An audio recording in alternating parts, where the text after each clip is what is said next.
ब्रह्मादिभ्यो ब्रह्मविद्या संप्रदायकर्तृभ्यो वंश ऋषिभ्यो नमो महद्भ्यः।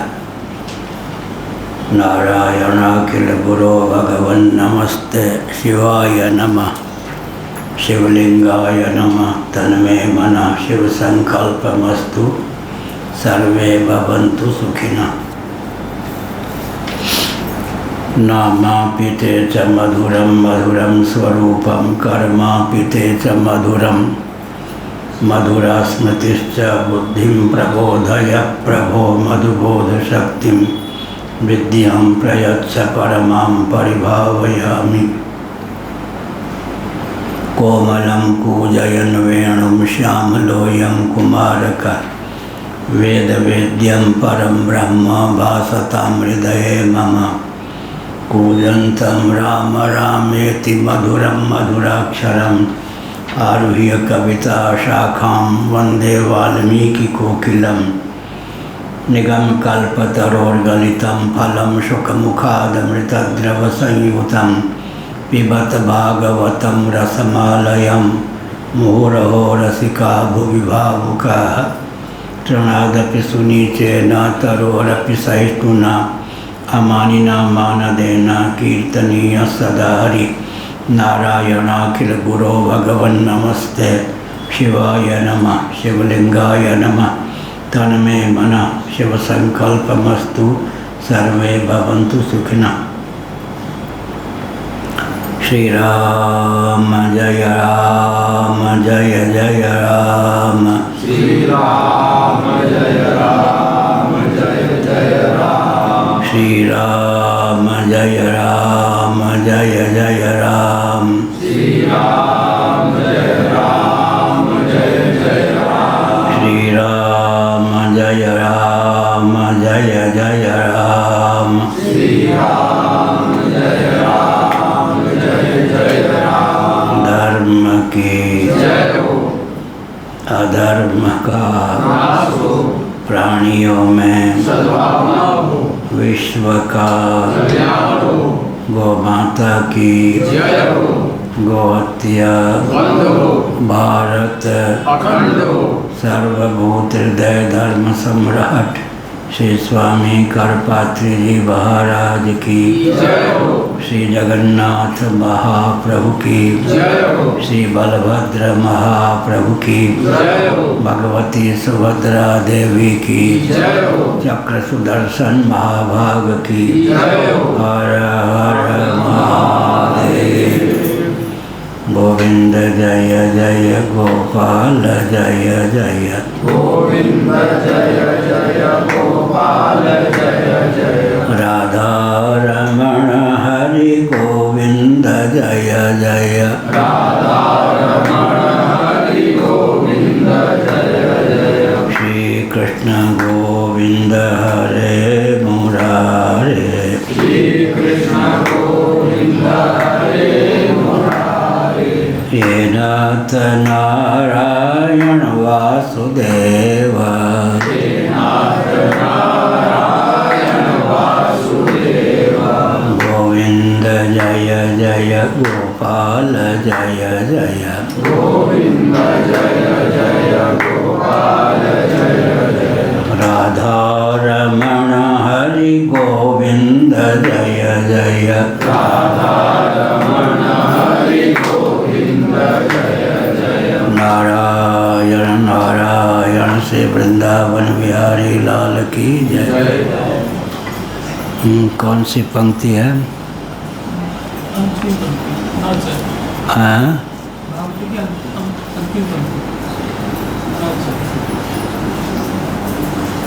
616।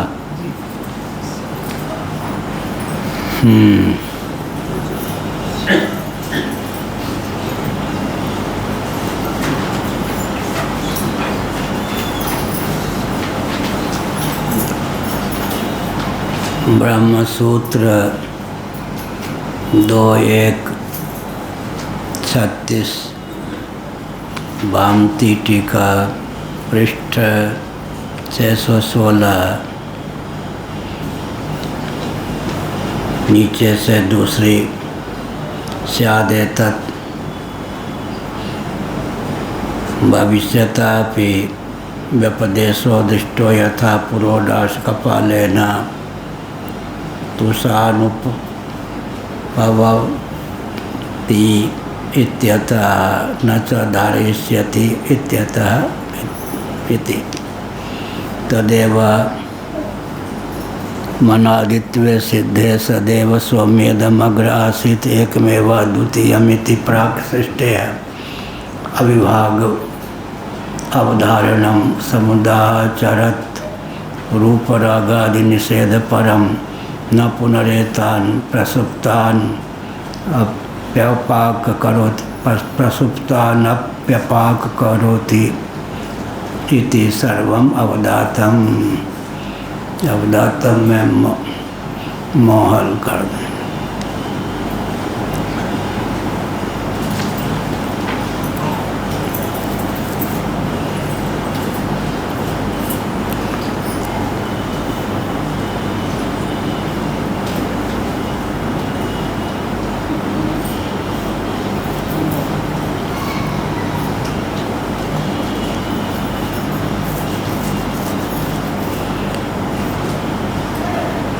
अनेन जीवेन आत्मनानुप्रविश्य नाम रूपे व्याकरवाणी छांदोग्य उपनिषद 6:3-2।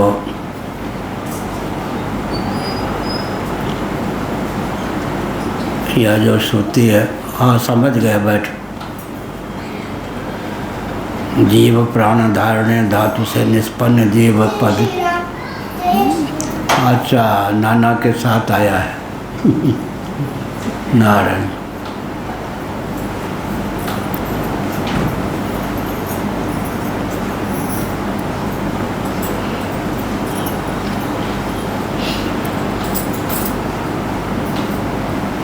अनेन जीवेन आत्मनानुप्रविश्य नाम रूपे व्याकरवाणी। जीव शब्द का प्रयोग श्रुति में हुआ है। जीव प्राण धारणे धातु से निष्पन्न जीव पद प्रयुक्त है।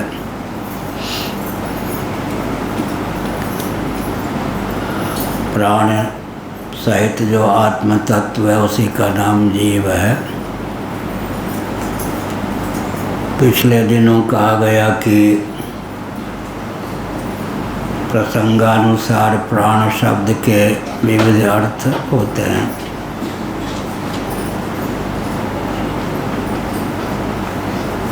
प्राणस्य प्राणः, प्राण प्राण के। यहाँ पर संबंध विभक्ति घटित प्राण प्रसिद्ध प्राण है और प्रथमा विभक्ति घटित जो प्राण है आत्मा का द्योतक। आत्मा का स्वतः कोई नाम नहीं, क्योंकि वह अविद्या वृत्ति से जो शब्दों की प्रवृत्ति होती है उससे सर्वथा अतिक्रांत है। जाति को लेकर, गुण को लेकर, क्रिया को लेकर, संबंध को लेकर, रूढ़ि को लेकर अविद्या वृत्ति से शब्दों की प्रवृत्ति मान्य है। अब उदाहरण दिया करते हैं, श्यामलाल की श्यामा गाय श्याम सुंदर के खेत में सुबह से हरी हरी घास चल रही है। इस वाक्य में शब्दों की प्रवृत्ति जाति को लेकर, गुण को लेकर, क्रिया को लेकर, संबंध को लेकर, रूढ़ि को लेकर हुई है। गोपद यहाँ रूढ़ अर्थ में प्रयुक्त है। लेकिन जो आत्म तत्व है अविद्या वृत्ति से शब्द प्रवृत्ति के जितने निमित्त हैं सबसे अतिक्रांत है। वह एक है, इसलिए जातिवाचक शब्दों की प्रवृत्ति का विषय है। अनेकों में अनुगत जाति होती है, जैसे कि ब्राह्मणत्व जाति है, मनुष्यत्व जाति है, वृक्षत्व जाति है, पशुत्व जाति है। आकाश एक है, तब आकाशत्व पद का जो प्रयोग होता है वह जाति परक है या धर्म परक है। एक ब्रह्मांड में एक ही आकाश होता है। आकाशक तो फिर धर्म परक है। ब्रह्मांड भेद से कहीं आकाश में भेद मान लें तो आकाशक तो जाति परक भी है। और भूताकाश, भावाकाश, चिदाकाश, इस प्रकार से अवान्तर भेद कर लें तो आकाश में विविधता के कारण आकाशत्व को फिर जाति भी कह सकते हैं विवक्षावसात। लेकिन जो ब्रह्म तत्व है स्वरूप से एक है तो जाति परक शब्दों की उसमें प्रवृत्ति नहीं हो सकती। स्वरूप से निर्गुण है। निर्गुणम, निष्क्रियम, शांतम, निर्वाद्यम, निरंजनम। अतः गुण परक शब्दों की भी प्रवृत्ति उसमें अविद्यावृत्ति से नहीं होती है। अविक्रिय विज्ञान घन है, इसलिए क्रिया परक शब्दों की प्रवृत्ति उसमें अविद्यावृत्ति से नहीं हो सकती। असंग है, इसलिए संबंधवाचक शब्दों की प्रवृत्ति भी उसमें अविद्यावृत्ति से नहीं हो सकती।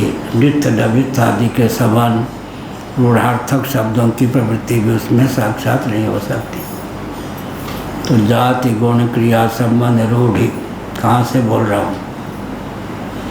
वेद स्तुति पर जो श्रीधर स्वामी का भाष्य है वहाँ इन तथ्यों को उन्होंने प्रकाशित किया।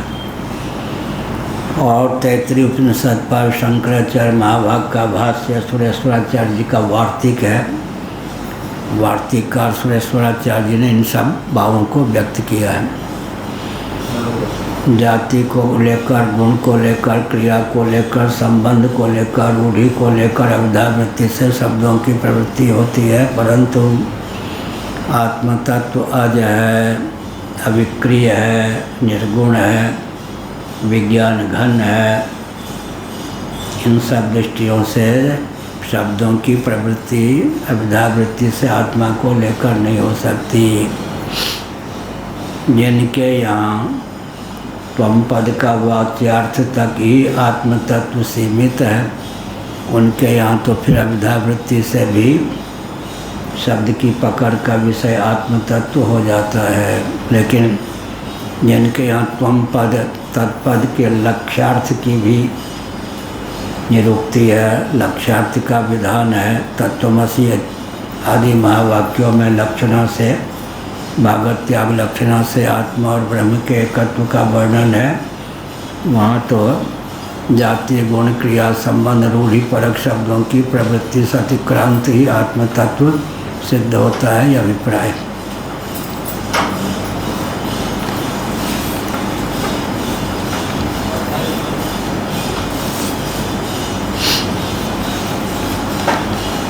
अनेन जीवेन आत्मना अनुप्रविश्य नाम रूपे व्याकरवाणी।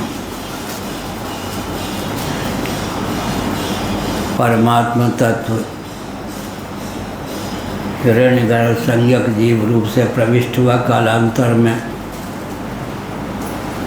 मुख्य जो जटिल घाटी थी परमात्मा ने स्वयं उसको तय कर दी।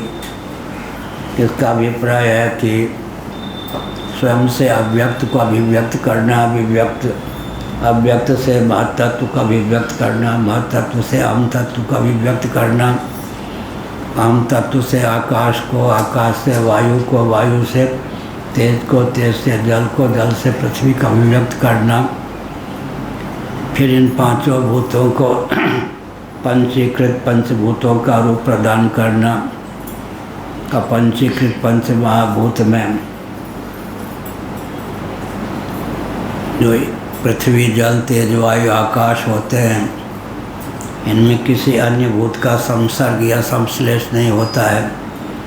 लेकिन पंचीकृत जो पंच महाभूत में पृथ्वी का अर्थ है 1/2 पृथ्वी, बाकी जो 4 भूत हैं 1/8 जल, 1/8 तेज, 1/8 वायु, 1/8 आकाश, तब पंचीकृत पृथ्वी की संरचना होती है।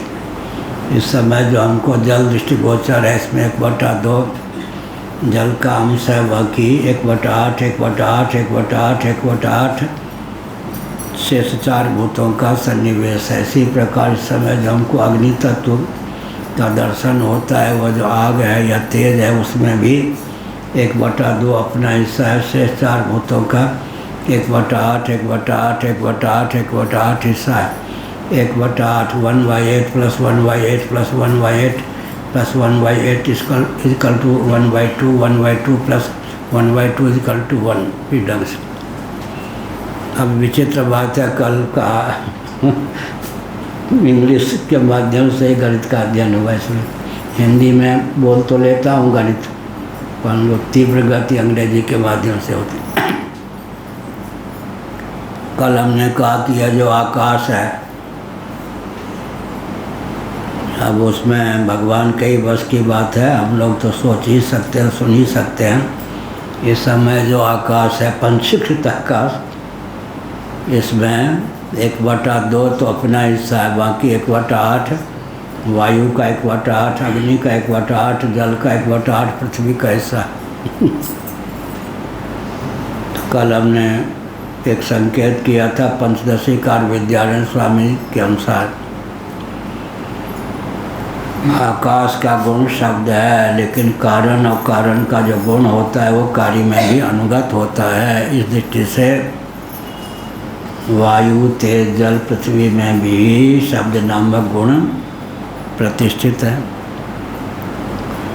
वायु में आकाश भी है, अग्नि में आकाश और वायु भी है, और जल में आकाश वायु तेज भी अनुगत है। इसी प्रकार से पृथ्वी में आकाश वायु तेज जल का सन्निवेश भी है। इस समय जो पंचीकृत आकाश है, उसमें 1/2 हिस्सा आकाश का है, बाकी 1/8 1/8 1/8 1/8 हिस्सा शेष 4 भूतों का है। यह हाँ, पूछ ही लियो वो। चंद्रमा में जो पार्थिव अंश होगा उसको क्या चंद्रमा बोलेंगे या क्या कहे? चंद्रमा में जो पार्थिव अंश है उसको चंद्रमा बोलेंगे या पृथ्वी? ठीक है, अभी गया चंद्रयान, पहुंच गया।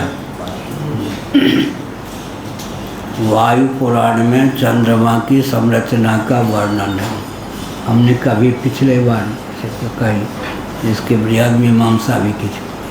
वायु पुराण में चंद्रमा कैसे बनता है, सारी प्रक्रिया सन्निहित है। चंद्रमा से हमको आपको शीतलता की भी प्राप्ति होती है और प्रकाश की भी प्राप्ति होती है, लेकिन स्निग्ध प्रकाश की प्राप्ति होती है। चंद्रमा में काला धब्बा भी दिखता है।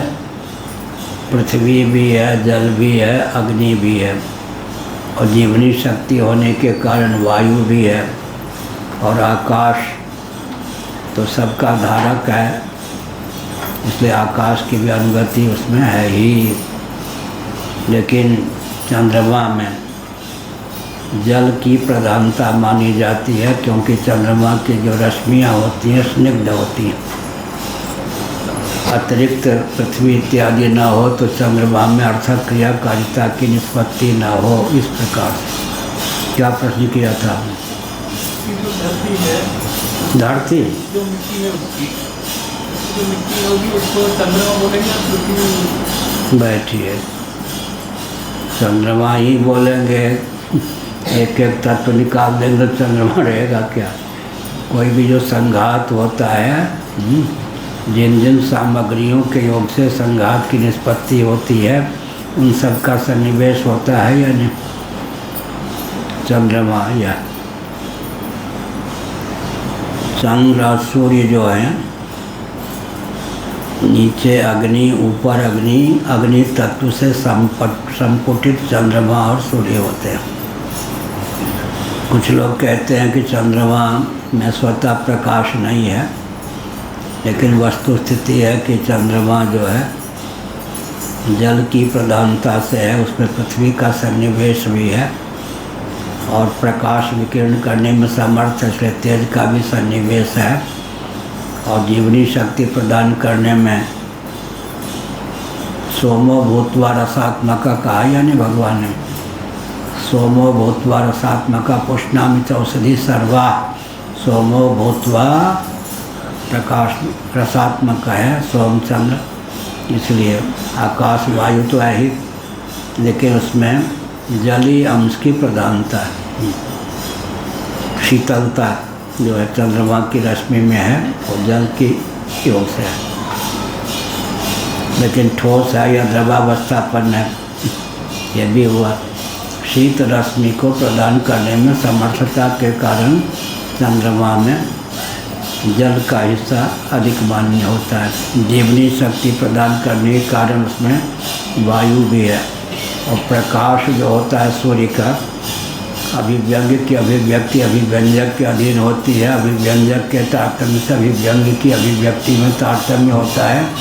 इस दृष्टि से सूर्य के प्रकाश को स्निग्ध रूप में अभिव्यक्त करके विकीर्ण करने की क्षमता चंद्रमा में।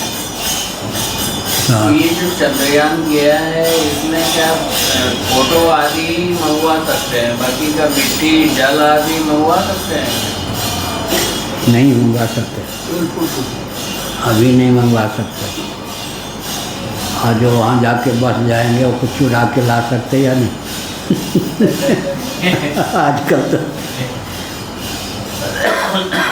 पूर्वाचार्य होते तो कहते हैं बकवास है ये सब।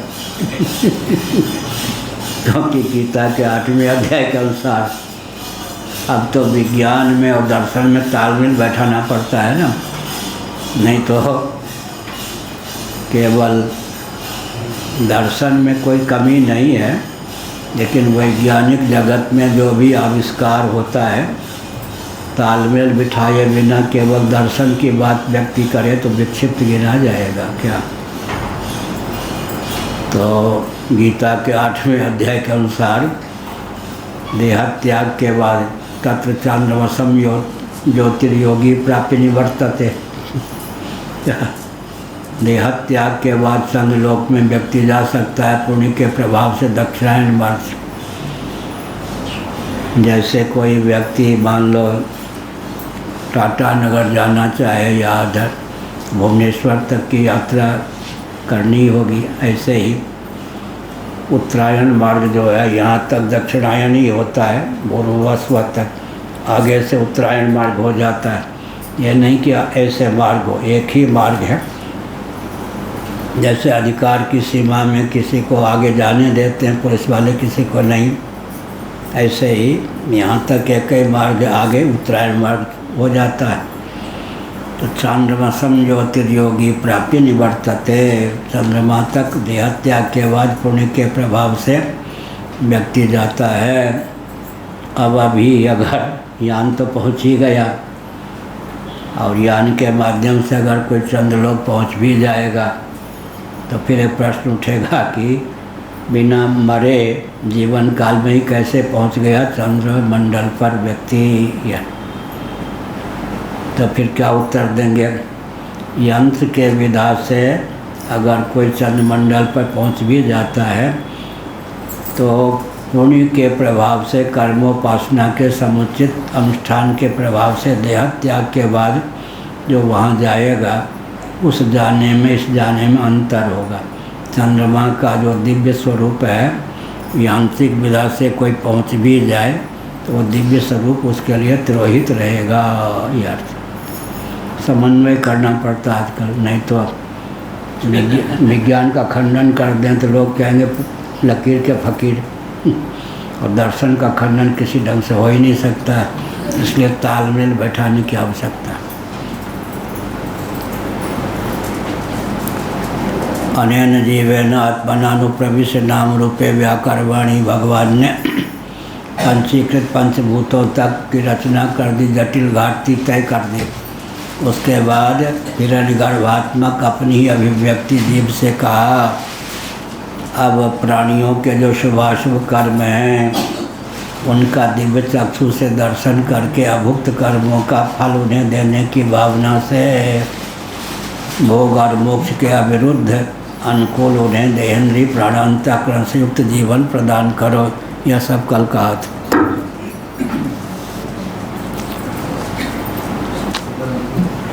स्यादेतद् भविष्यतापि व्यपदेशो दिष्टो यथा पुरोडास कपालेन तुषानु भवति इत्यतः। भविष्यत गति से भी शब्दों का प्रयोग होता है। जैसे पुरोडाश है, कपाल है, पात्र विशेष होता है। ये जो यज्ञ में 16 पात्र, कितने पात्र हमने ग्रंथ में लिखा भी है, उपनिषद में ही विविध पात्रों का वर्णन है। पुरोडाश सामग्री जो देवता के निमित्त तैयार है वह। तुष कहते हैं छिलके को, जैसे चावल इत्यादि। धान है ना, अब धान जो है, अब अपूर्व की निष्पत्ति कैसे होगी? कोई व्यक्ति नाखून के द्वारा भी धान से छिलका को हटाकर चावल की निष्पत्ति कर सकता है, लेकिन अमुक विधा से जो चावल बने उसी से पुरोडाश तैयार हो, उसी से देवता को भोग लगे तो देवता स्वीकार करते हैं। इसलिए कार्य की निष्पत्ति में विधांतर का अवलंबन लेने पर अपूर्व की निष्पत्ति नहीं होती। यह मीमांसा का नियम है। क्या पाँव के द्वारा भी पैदल भी चल सकता है, ट्रेन से भी चल सकता है, हवाई जहाज से भी चल सकता है, रॉकेट से भी चल सकता है, ऐसे ही। लेकिन जिस कार्य के निष्पादन की जो विधा है वो पवन जी से पूछ लेनी चाहिए। प्रवचन में कैसे सोने की विधा हो सकती है?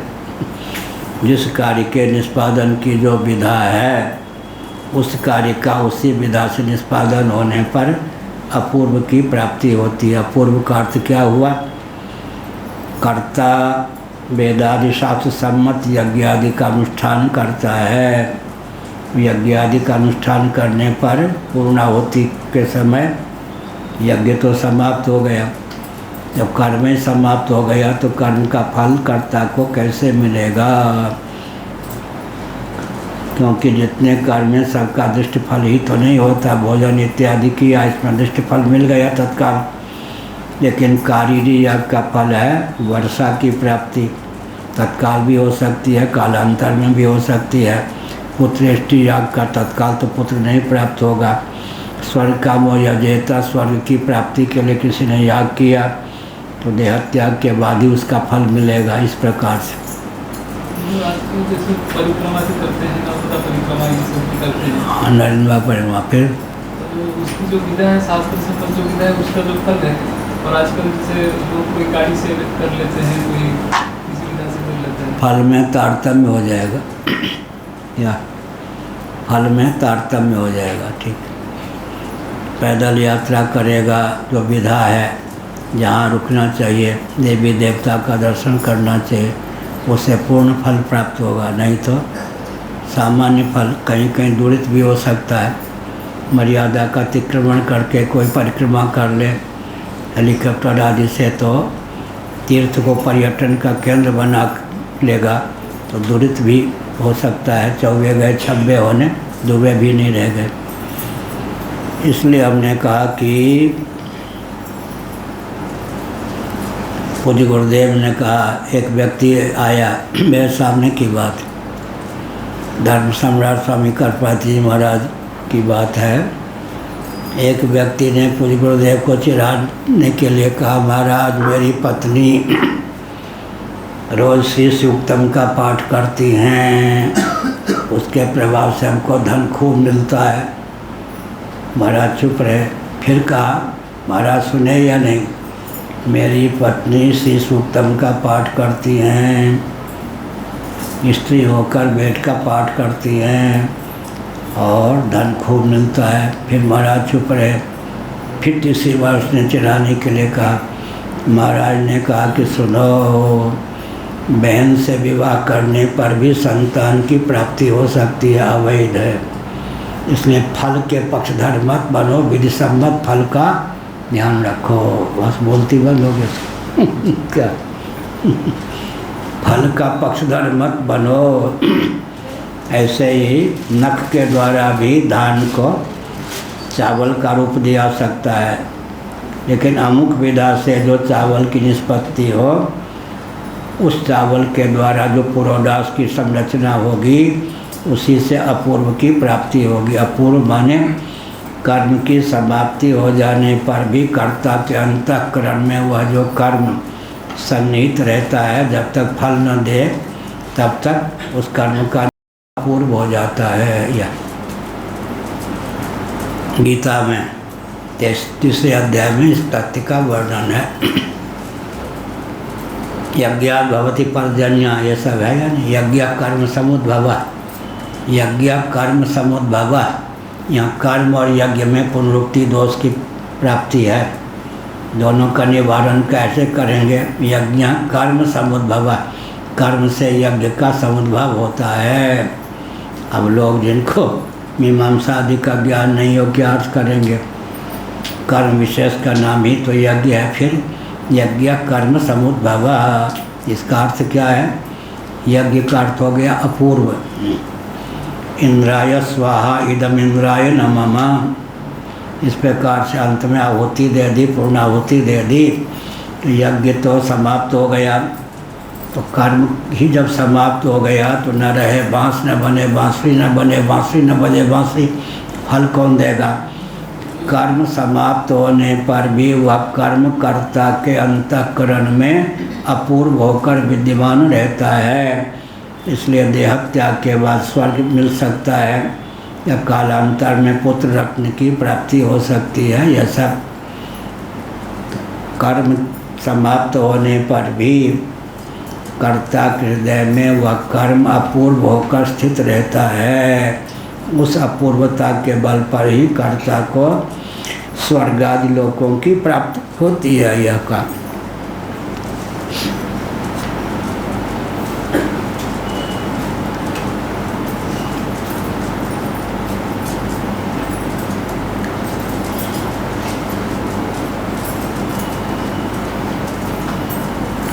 पुरोडास कपालिनी तो सानुभवती है। पुरोडास आदि भविष्यत गति से क्या बना रहे हो?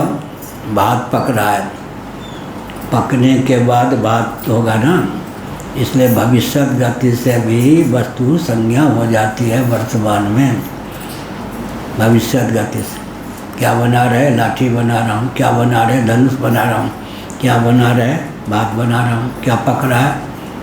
भात। अभी तो भात नहीं हुआ, बनेगा कालांतर में, भविष्यत गति से।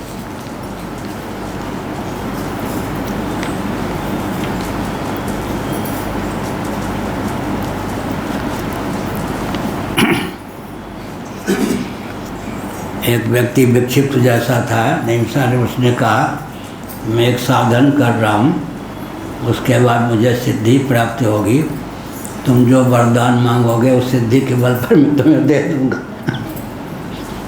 एक साधक कोई साधन अपने अधिकार की सीमा का अतिक्रमण करके कर रहा था, विक्षिप्त हो गया। उसने कहा निश्चिंत रहिए, मैं साधन कर रहा हूँ, सिद्धि प्राप्त होगी, फिर जो आप वरदान मांगेंगे और मैं आपको दे दूँगा। आपने कहा अच्छी बात है। अचल है मूल ग्रंथ, भांति है ना। भविष्यतापि व्यपदेशोदिष्टो यथा पुरोडास कपालेन तुषानुपवति इत्यतः न च धारिष्यति इत्यतः इति तदेव मनादित्वे सिद्धे सदैव सौम्यदमग्र आसीत् एकमेवा द्वितीयमिति प्राक् शिष्टे अविभागावधारणं समुदाचारद्रूप रागादि निषेध परम न पुनरेतान प्रसुप्तानपि अपाकरोति। भाई खिलवाड़ मत कीजिए। ठीक है, धन्यवाद। अब प्रधानमंत्री के यहाँ जाते 10 बार चेकिंग होती, यहाँ प्रधानमंत्री भी आते हैं, बहुत संभल के आते हैं। अब यह हुआ अब यह हुआ कि सृष्टि को अनादि नहीं मानेंगे प्रवाह से, तो सभी जीव शुद्ध बुद्ध मुक्ति ही थे, शुभाशुभ कर्मों से रहित ही थे। प्रथम सृष्टि बनने पर उन जीवों को क्या हुआ, 84 लक्ष योनियों में किसी शरीर की प्राप्ति हो गई। अकृताभ्यागम नामक दोष की प्रसक्ति हो गई। कर्म तो कभी किया ही नहीं, फल की प्राप्ति हो गई। और परमात्मा में भी वैषम्य निर्घृण्य नामक दोषाद्वय की प्रसक्ति होगी।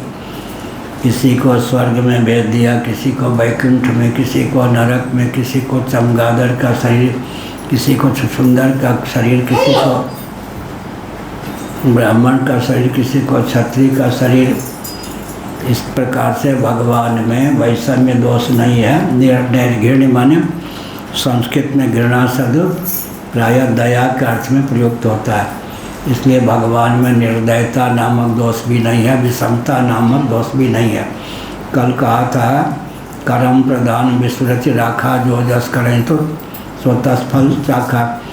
सृष्टि अनादिकाल से है। पूर्व जो कर्म है कर्तृत्व बुद्धि पूर्वक वे जब फलोन्मुख होते हैं तभी जीव को देहेंद्रिय प्राणांतकरण से युक्त जीवन की प्राप्ति होती है।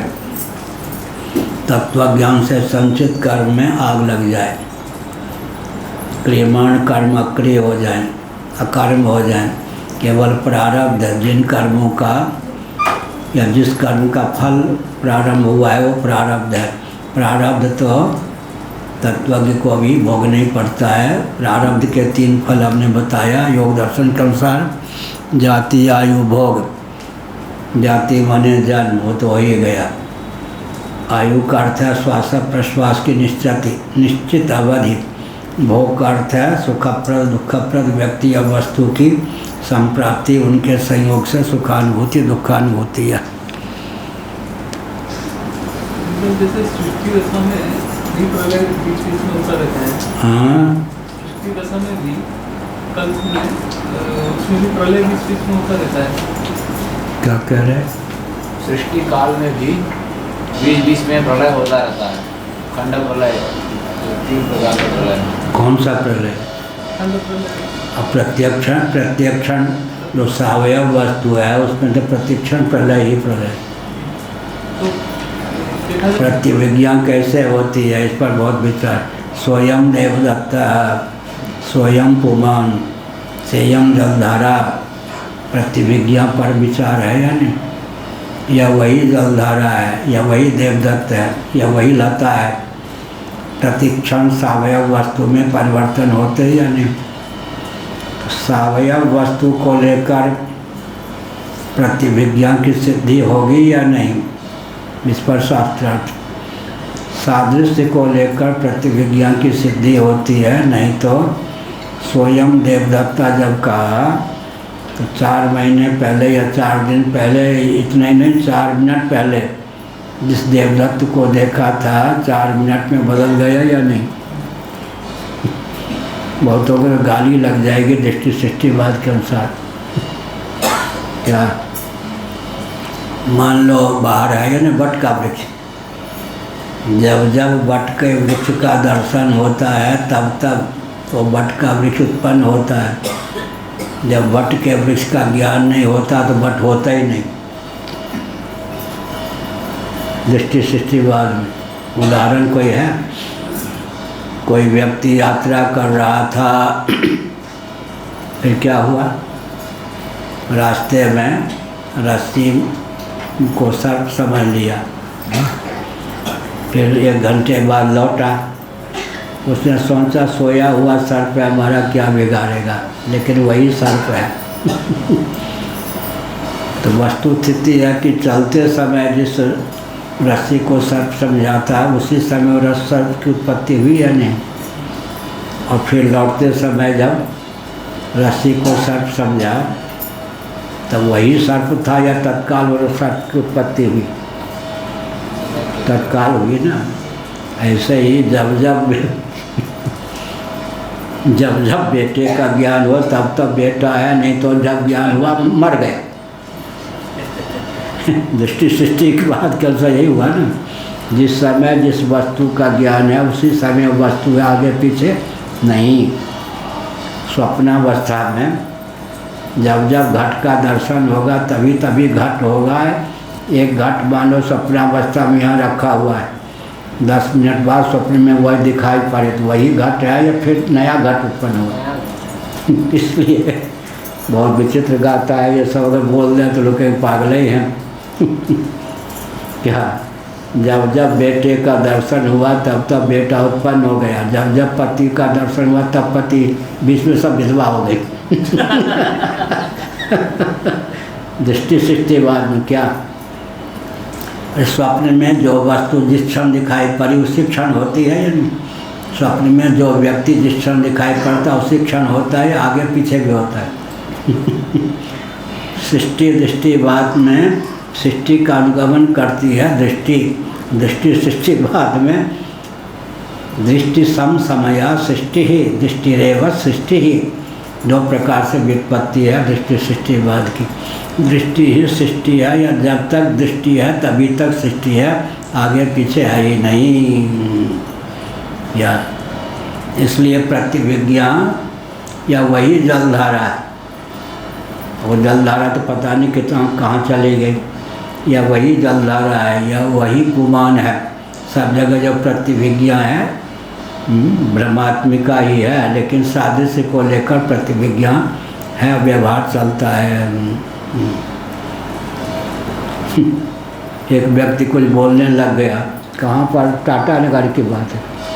हमने कहा 50 साल पहले तो 25 साल पहले का 25 साल पहले तुम्हारा जिससे विवाह हुआ तो वही पत्नी है। ठीक हो, हमें क्या पता उसका विवाह 25 साल पहले हुआ था। भाई खेल मत कीजिए, बंद रखिए, ये मोबाइल का बहुत विकट होता है। क्षणिक विज्ञानवाद भी सेम ही रहा। हाँ, क्षणिक विज्ञानवाद और क्षणिक विज्ञानवाद में प्रतिविज्ञा कैसे होगी?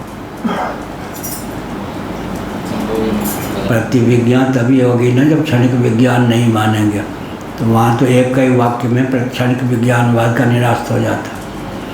क्षणिक विज्ञान, विज्ञान के लिए क्षण वो तो नष्ट ही हो गया, प्रतिविज्ञान का विषय तो होगा नहीं, इसलिए क्षणिक विज्ञान जो कहेगा साक्षी रहेगा या नहीं, इसलिए क्षणिक विज्ञानवाद तो बिल्कुल निरस्त है। हाँ, जात्याभासम चलाभासम वस्तुआभासम तथैव च जाचल वस्तुत्वम विज्ञानम शांतम अद्वयम। चलो खेल कूद बंद करके, खेल कूद नहीं है फिर ये पूरा ही हो रहा है ग्रंथ। हाँ, तो भविष्य गति को लेकर भी भात पकता है चावल, या पुरोडास कपाल है नहीं हुआ, कपाल पात्र विशेष ही, तुषा नव हो गया। न च धारिष्यति इत्यतः तदेव मनादित्व सिद्धे सदैव, या अनादित्व अर्थात प्रथम जन्म नहीं, अनादिकाल से जन्म मृत्यु की वजह से परंपरा चल रही है। अगर किसी व्यक्ति को आत्मा के वास्तव स्वरूप का विज्ञान हो जाता है तो फिर देह त्याग के बाद उसका जन्म नहीं होता, लेकिन प्रथम जन्म का हुआ नहीं मान सकते। हम विशुद्धाद्वैत के अनुसार, विशुद्धाद्वैत के अनुसार यह विसंगति आ जाती है, वल्लभ संप्रदाय में यह विसंगति आ जाती है। अर्थात परमात्मा तत्व तो शुद्ध बुद्ध मुक्त ही था, कभी न कभी वह परमात्मा तत्व ही जीव जगत के रूप में अभिव्यक्त हुआ, तो यहाँ पर अकृताभ्यागम नामक दोष की प्रसक्ति हो जाएगी। इसलिए विशुद्धाद्वैत की बात नहीं बनेगी। विशुद्धाद्वैत, अब विशुद्धाद्वैत की बात भी यूँ नहीं बनती है। भगवदीय स्वात्म वैभव शब्द का प्रयोग करते हैं विशुद्धाद्वैतवादी। भगवदीय स्वात्म वैभव सारस्वत व्याकरण के अनुसार भगवदीय शब्द बनता है, पाणिनि व्याकरण के अनुसार नहीं बनता। भगवदीय स्वात्म वैभव यदि भगवान के समान ही कूटस्थ सत्य है तो द्वैत का आधायक हो जाएगा।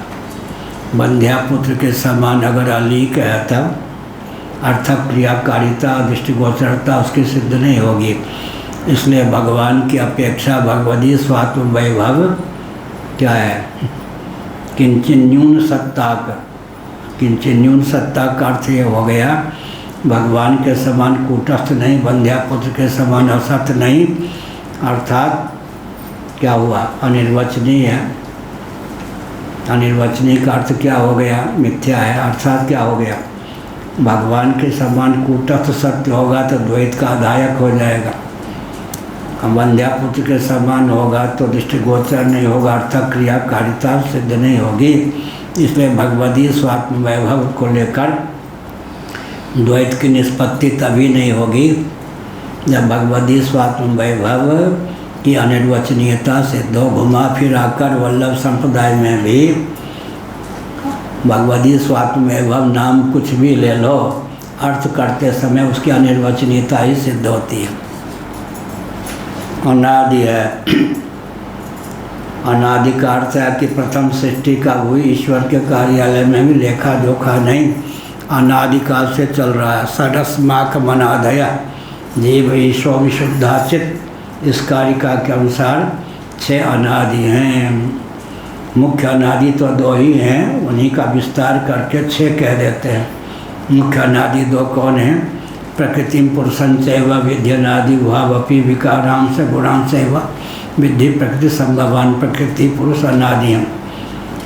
उधर जीव अनादि है, ईश्वर अनादि है, विशुद्धाचित माने ब्रह्म तत्व अनादि है, अविद्या अनादि है, अविद्या और चित्ती का संयोग भी अनादि है। इस प्रकार 6 अनादि हो जाते हैं। उसमें एक ब्रह्म तत्व के अतिरिक्त बाकी सब अनादि शांत होते हैं। अनादि होते हुए भी अंत हो जाता है उनका, ब्रह्मात्म तत्व के विज्ञान से बाद हो जाता है। फिर अनादि अनंत एकमात्र ब्रह्मात्म तत्व ही शेष रहता है। क्षेत्र क्षेत्रज्ञयोरेव मंत्रम ज्ञान चक्षुषा भूत प्रकृति मोक्षम च ये विदुर्यान्ति ते परम। यहाँ पर जाकर मध्व संप्रदाय समाप्त हो जाता है। मध्वाचार्य जी ने इस श्लोक का अर्थ क्या किया? गीता के 13वें अध्याय का अंतिम श्लोक है यह। क्या है? क्षेत्र क्षेत्रज्ञयोरेव मंत्रम ज्ञान चक्षुषा भूत प्रकृति मोक्षम च ये विदुर्यान्ति ते परम। भूत प्रकृति मोक्षम च का अर्थ मध्वाचार्य ने वही कर दिया जो शंकराचार्य का अभिमत है। यहाँ जाकर मध्वाचार्य नहीं रह गए, उन द्वैतवाद का निराश हो गया। क्या किया? भूत प्रकृति मोक्षम च। भूत माने पंचभूत और उपलक्षण है 5 भौतिक प्रपंच के सहित पंचभूत, और पंचभूतों का उपादान कारण जो मूल प्रकृति है, मोक्ष का अर्थ बाद हो गया। तो यहाँ मध्वाचार्य द्वैतवादी कहाँ रह गए? समाप्त। ये सब चीज़ आनी चाहिए, खंडन के लिए नहीं, लेकिन अंत में घुमा फिरा कर जो भी शास्त्र को मानने वाला व्यक्ति होगा कहीं न कहीं जाकर ऐसा फंसेगा जो भगवत पाद शंकराचार्य महाराज ने अर्थ किया है वो अर्थ मानने और करने के लिए बाध्य होगा। अब श्री रामानुजाचार्य को ले लीजिए, तो जब मध्वाचार्य ही द्वैतवादी सिद्ध नहीं होते इस वचन इस पर जो उनका भाष्य है था, श्री रामानुजाचार्य ने क्या लिखा? ना सत्व विद्यते भावो ना भावो विद्यते सता। विष्णु पुराण में पराशर जी का वचन है, उसको उद्धृत करके सिद्ध कर दिया ज्ञानातिरिक्त सब असत है। हो गया ना, कोई मत टिकता नहीं। घुमा फिर क्यों? ये सब आस्तिक थे। आस्तिक जो है ना, जो गणित की सीमा में बोलेगा तो गणित की मर्यादा का त्याग करके नहीं बोल सकता। क्या संगीत कोई गाएगा सारे गामा पधानी जो मर्यादा उसका अतिक्रमण करके नहीं बोल सकता। शास्त्र को मान लीजिए, आप कट्टर द्वैतवादी बने रहिए, हमें कोई चिंता नहीं, क्योंकि शास्त्र की सरणी का त्याग करके आप कुछ हिलडुल नहीं सकते। शास्त्र की सरणी को अपनाया तो कहीं न कहीं जा कर के क्या उसी तथ्य को मानना पड़ेगा। इसलिए अब नहीं कहते वो लोग ब्रह्म सत्यम जगन मिथ्या जीवो ब्रह्मैव लोग कहते थे कि शंकराचार्य का वचन है। हमने कहा शंकराचार्य ने उद्धृत किया है, वचन है निरालंबोपनिषद का, ब्रह्म सत्यम जगन मिथ्या, जीवो ब्रह्म सुख रहस्योपनिषद का वचन है। आप शंकराचार्य का खंडन कर रहे हैं या उपनिषद का खंडन कर रहे हैं? एक ही वाक्य में सभी मत परास्त। अष्टोत्तर शत उपनिषद को एक बार पढ़ ले, बिना टीका टिप्पणी के सामान्य संस्कृत का ज्ञान हो, इसी निष्कर्ष पर पहुँचेगा जो वाक्यों के माध्यम से प्राप्त है। ब्रह्म सत्यम जगन मिथ्या, लोग कहते थे शंकराचार्य ने मिथ्या कह दिया, अरे तो निरालंबोपनिषद का वचन है। जीवो ब्रह्म शंकराचार्य का वचन नहीं है, कहाँ का है? शुक्रस्योपनिषद का वचन है। श्री रामानुजाचार्य महाभाग ने लिखा लक्षणा जघन्या वृत्ति है, जघन्य अपराध है। तो क्या लक्षणा क्या है? जघन्या वृत्ति। इसलिए तत्वमसि आदि जो महावाक्य हैं भागवत त्याग लक्षणा से उनका अर्थ बिल्कुल नहीं करना चाहिए, जघन्या वृत्ति है, गौण है। लेकिन शुक्र रहस्योपनिषद में चारों महावाक्यों का अर्थ स्वयं श्रुति ने क्या किया है? भागवत त्याग लक्षणा से किया है। अब शंकराचार्य का खंडन करके क्या करेंगे? खंडन हो ही नहीं सकता है शंकराचार्य का। वैज्ञानिक धरातल पर शंकराचार्य को किस प्रकार प्रस्तुत करेंगे?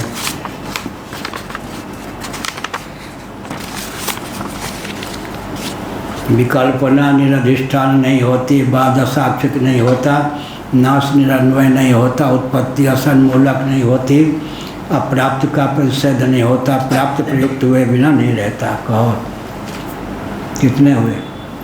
इसमें सारा शांकर सिद्धांत आ जाएगा वर्णाश्रम को छोड़ के। कौन कौन हुआ?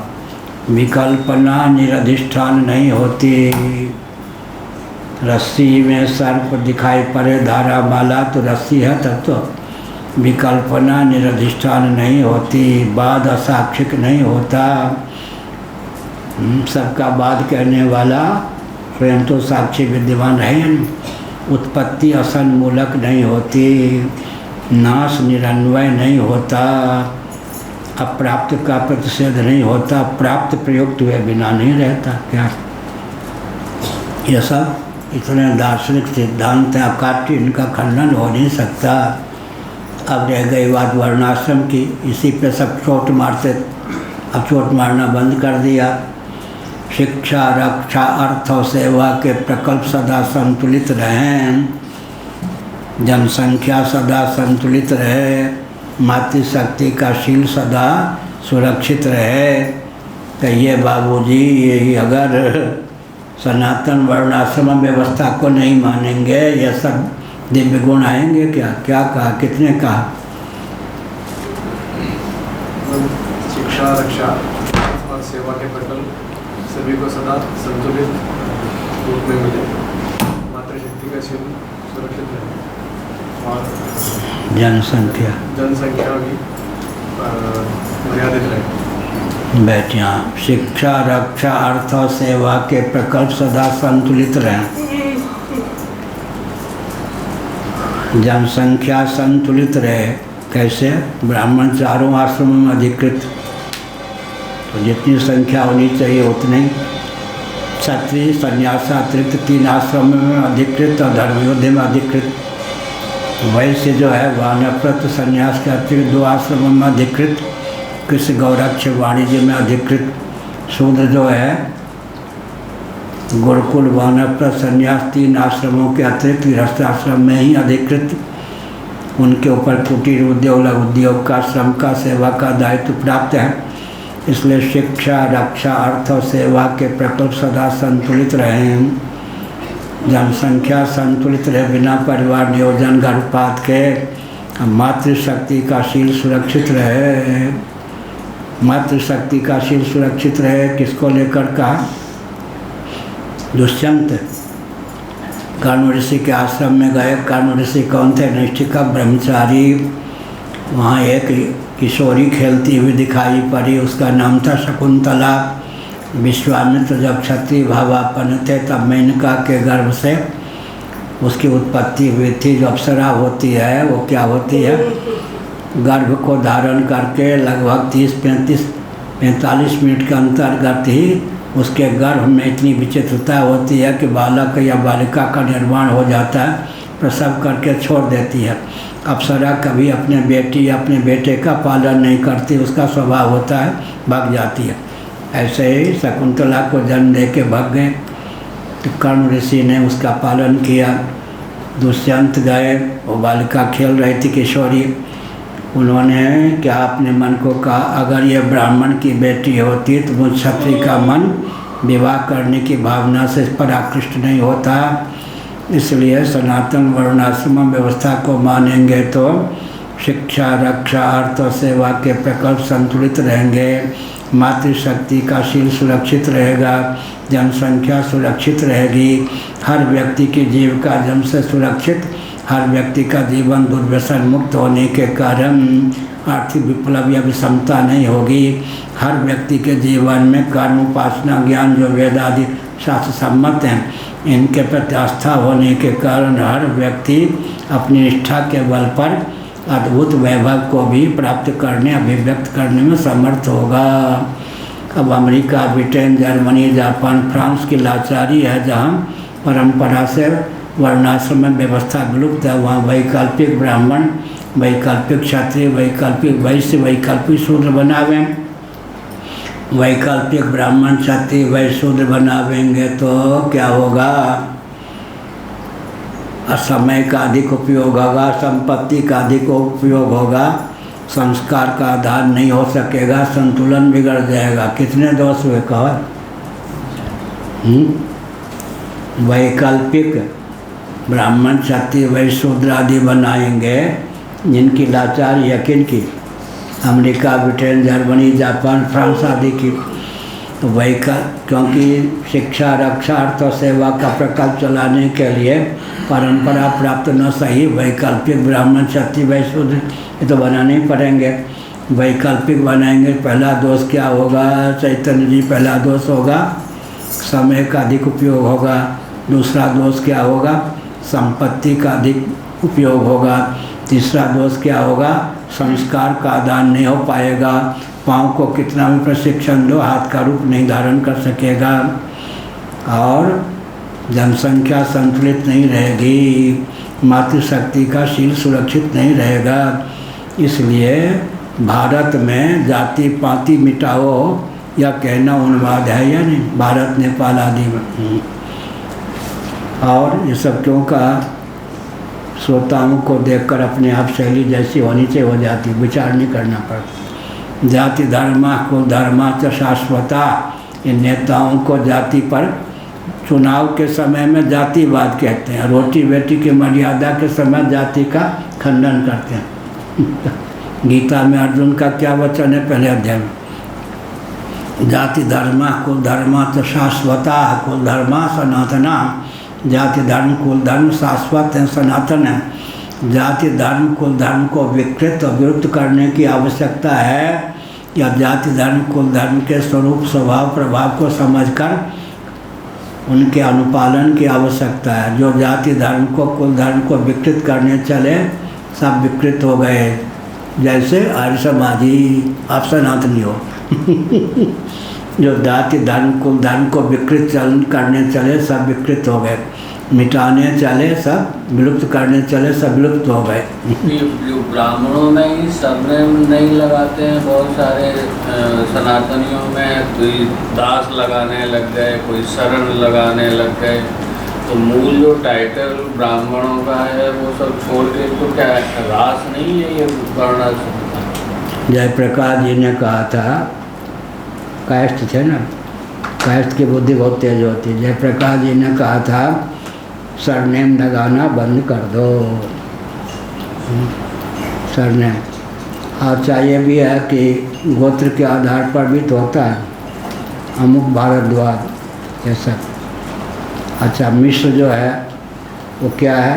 वैदिक, श्रौत, स्मार्त दोनों पद्धतियों से जिनके यहाँ कर्म कांड, उपासना कांड हो, गौण है ना ये सब नाम। ब्राह्मणों में त्रिवेदी, 3 वेदों में अधिकृत, उसी को तिवारी कहते हैं, त्रिपाठी कहते हैं। चतुर्वेदी, 4 वेदों के अध्ययन में द्विवेदी, ये सब तो गौण नाम है। गौण माने गुण परक। आजकल आप द्विवेदी परिवार में जन्म हुआ तो एक वेद का नाम भी न जानते हो, द्विवेदी कहना होगा। ये सब द्विवेदी चतुर्वेदी क्या है? षडंगी 6 अंग है ना, शिक्षा, कल्प, व्याकरण, ज्योतिष, निरीक्षण, उनके पूर्वज षडंगी रहे होंगे। तो गौण, इनका नाम क्या हुआ? गौण संज्ञा। जैसे द्राविड़ कहेंगे, मैथिल कहेंगे, वो क्षेत्र के आधार पर है।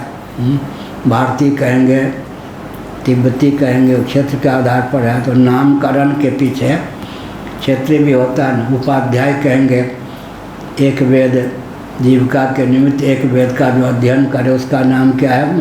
उपाध्याय। उपाध्याय, तो उपाध्याय का अर्थ एक वेदी का नाम उपाध्याय होता है। फिर द्विवेदी, फिर त्रिवेदी, फिर चतुर्वेदी, ये सब गौण नाम है ना ब्राह्मणों में जो वेद हो गए। फिर दाक्षरात्य, 5 गौड़, 5 ये हो गए। ये सब मैथिल इत्यादि क्षेत्र विशेष को लेकर या मूल ब्राह्मण कौन थे? ब्रह्मा जी सबके पूर्व। प्रथम ब्राह्मण का नाम क्या है? ब्रह्मा, बृहस्पति, ब्रह्मा, कुछ भी कहें। प्रथम क्षत्रिय का नाम इंद्र, प्रथम वैश्य का नाम वसु, प्रथम शूद्र का नाम पूषा। कहाँ लिखा है? बृहदारण्यक में आगे आएगा पाठ में। प्रथम ब्राह्मण कौन हुए? हरियाणा, नरेश। वर्मा। हाँ वर्मा। हाँ, वर्मा। ठीक ठीक, वर्मा हुए। प्रथम क्षत्रिय सुना भाई, प्रथम क्षत्रिय कौन हुए? इंदर, जोगिंदर, सकुटर, सकुल। ठीक। प्रथम वैश्य, हाँ वसु। प्रथम शूद्र भूषा। हाँ ठीक, बढ़िया। कहाँ लिखा है? आगे आएगा, पहले से ही लिखा है। ये जाति तो सब मानना चाहते हैं, सभी चाहते हैं, लेकिन शासन तंत्र पैसा दे रहा है और दूसरी कंपनियां भी पैसा फेंक रही बाहर से, इसीलिए सारा हो रहा है। वो जाति कोई नहीं छोड़ना चाहता। कोई नहीं छोड़, मजबूरी में हो रहा है ये सब। ठीक है। एक मीडिया और एक पैसा, 2 चीज इसमें काम करे। बढ़िया, ठीक। बाकी ये तो सब, कोई भी अपनी जाति कौन छोड़ेगा? सब अपनी जाति को चाहते हैं, उसके लिए संघर्ष भी करते हैं, लड़ते भी हैं, लेकिन दंड नीति नहीं है। कोई गले, एक आदमी का समाज में गलत कर देता है, उसको कोई दंड देने वाला नहीं है, बल्कि उसको इनाम मिलता है। इसलिए ये चल रहा है। ठीक बात। 1 सेकंड में खत्म होने वाली चीज है। लेकिन अब सुनो, समय हो गया। एक बात कह लें, ये जो देसी विदेशी कंपनियां भारत को या पूरे विश्व को चला रही हैं नहीं, तो राजनेताओं में शासन करने की क्षमता लुप्त हो गई। मोदी जी ध्यान देकर सुनिए, ट्रंप जी पूर्व हैं, अभी जो हैं, ये सब ध्यान देकर सुने। पूरे विश्व में राजनेताओं में शासन करने की क्षमता समाप्त हो गई। देसी विदेशी कंपनियां ही पूरे विश्व को चलाती हैं। भारत को भी राजनेताओं में केवल इतनी क्षमता है कि ठेका दे देते हैं। धीरे धीरे थोड़े समय में अगर यही क्रम रहा तो ठेका देने की योग्यता भी राजनेताओं में नहीं रह जाएगी। तब केवल कंपनियों के द्वारा पूरा विश्व संचालित होगा। तब शोषण की पराकाष्ठा हो जाएगी। फिर वर्ग संघर्ष इतना होगा कि लाखों व्यक्ति कटपिट जाएंगे। उसके बाद आगे का मार्ग प्रशस्त होगा। भविष्य भी कह दिया। हर हर